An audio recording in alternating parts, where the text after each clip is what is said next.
Well, we made it to Monday, ladies and gentlemen. I hope everything is going on with you, man, on this lovely morning.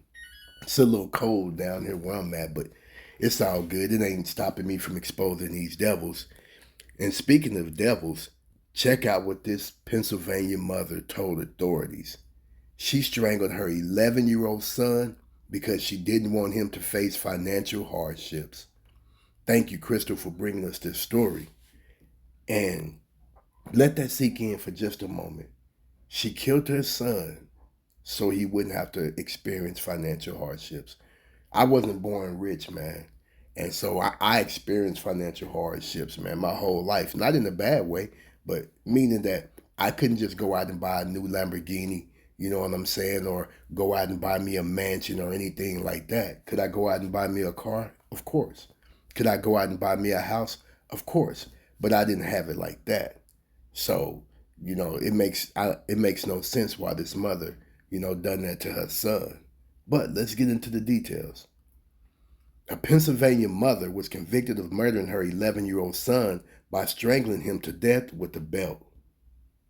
Ruth DiRienzo-Whitehead is accused of murdering her son, and she allegedly told authorities she did it because she didn't want him to struggle financially. 11-year-old Matthew Whitehead was found in their Horsham home in April 2023, according to a statement from the Montgomery County District Attorney's Office. Last week, a judge found DiRienzo-Whitehead guilty of first-degree murder and rejected an insanity defense that her attorneys had argued for, People reported.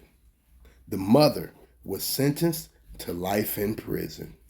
Following her arrest, DiRienzo-Whitehead told police that her family had been struggling financially and she did not want her son to grow up with these struggles.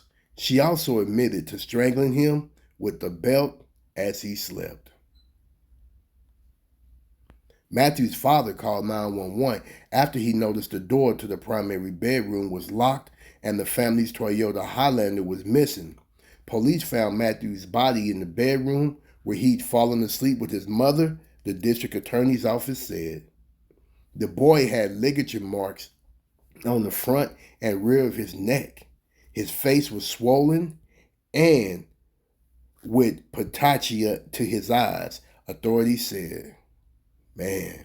Police found the missing SUV in Cape May, New Jersey, where DiRienzo-Whitehead had driven it into the ocean. She was found walking around 6 miles north of the abandoned vehicle.